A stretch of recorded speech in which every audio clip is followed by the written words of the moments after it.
Hello Magic Makers, welcome to Storytime with Mombierella. This is a young adult fiction and may be inappropriate for some younger viewers.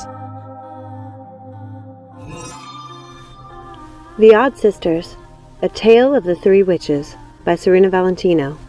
Copyright, Disney Enterprises Incorporated, 2019. Chapter 6. The Bird and the Apple. I don't understand. Who would do this? Circe was angry, looking at the ominous apple still sitting on the doorstep where Snow had left it. Calm down, my dear. We won't let anything happen to Snow, I promise. Nanny had taken control of the situation. They had both come down from the castle to the Odd Sisters' house to check on Snow. The fairy godmother had stayed behind to do the rest of the repairs before she and Nanny had to set off to the fairylands to arrange the fairy council meeting. Nanny looked around the Odd Sisters' house. She had wondered what it had been like for Circe to grow up in such a strange place, with its stained glass windows that celebrated her mother's foul deeds.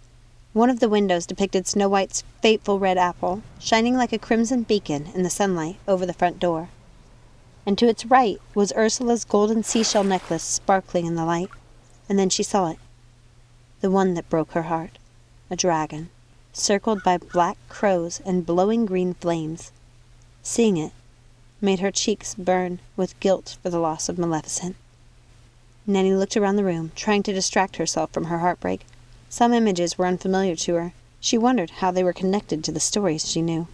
She recognized the pink rose as the beast, but couldn't quite place some of the other symbols.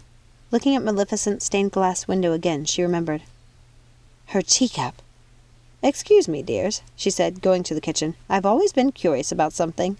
She poked around the Odd Sisters' cabinets until she found it. Her teacup, the one the sisters had taken when they visited for Maleficent's birthday, and watched her take fairy exams. Ah, I knew it! Circe and Snow watched Nanny, puzzled. Why wasn't she more concerned about the mysterious apple? What was she looking for? Nanny, what are you up to over there? Circe asked. Nanny spun around, her cheeks red. I'm sorry, dears. I've always wondered if your mothers took this teacup from me, and I find that they have. I think I'll take it back, for safekeeping until we know their menacing purpose. Circe nodded. Understandable. Please feel free, she said as she cleared her throat and looked at the apple as if to say it was more pressing than the sinister teacups. Yes, of course, you're right, Nanny said, turning her attention back to the apple. It's harmless, she said. I don't detect any enchantment or poison. Yes, I already surmised that, but who would do this? It's frightened poor Snow to tears. And don't you suggest we send her home, Nanny? Not after this. Circe was on the verge of tears herself.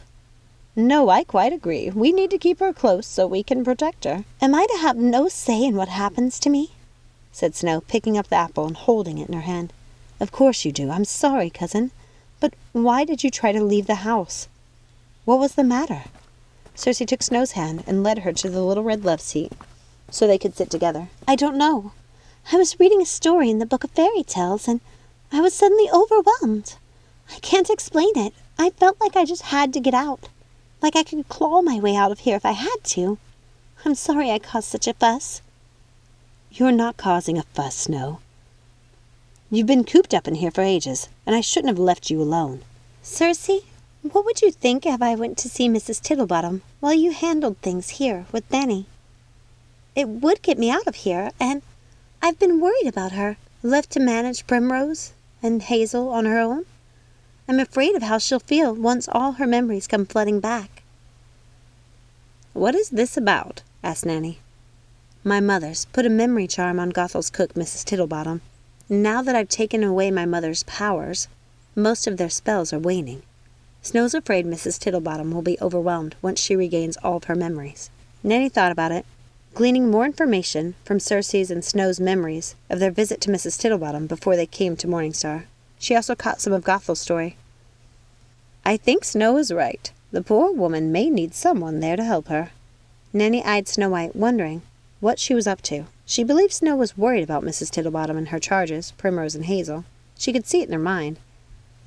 But she also felt there was something more to this odd request, and she was surprised Snow was able to keep it to herself. Perhaps it was nothing more than guilt for not staying with Mrs. Tittlebottom and Gothel's sisters longer. She knew Circe felt ashamed for leaving them alone so soon. That had been on Circe's mind. Perhaps Snow also felt ashamed. But why was she making this request now, in the middle of a crisis? Nanny didn't understand it, and then she grasped it, the real reason. It was hiding there in the shadows of Snow's mind. Something about looking for missing pages from the Book of Fairy Tales in Gothel's library, which was still at Mrs. Tittlebottom's house. Interesting. I won't have you so far from us, Snow. I want you here where we can protect you, said Circe, not reading Nanny's thoughts, focused as she was on her cousin. And what about Mrs. Tittlebottom? Who will protect her? Snow's lips started to tremble. She turned abruptly and left the room. Circe, go with her. You told me yourself you were worried about Primrose and Hazel, said Nanny. Did I? Well, not with your words, dear, Nanny said with a wink. It's true. I did leave them much sooner than I wanted to, in my haste to get back to you. Leave everything to me. As we discussed earlier, I have a feeling there are answers in Gothel's library that will help you decide what to do about your mothers. What do you mean, Nanny? You should ask Snow.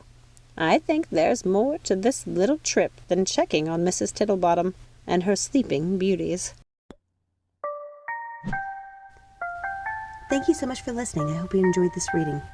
If you haven't had a chance to, please take a second, like, subscribe, ring that notification bell, comment down below, share with a friend, and check out some of the other Villain series chapters and books as well.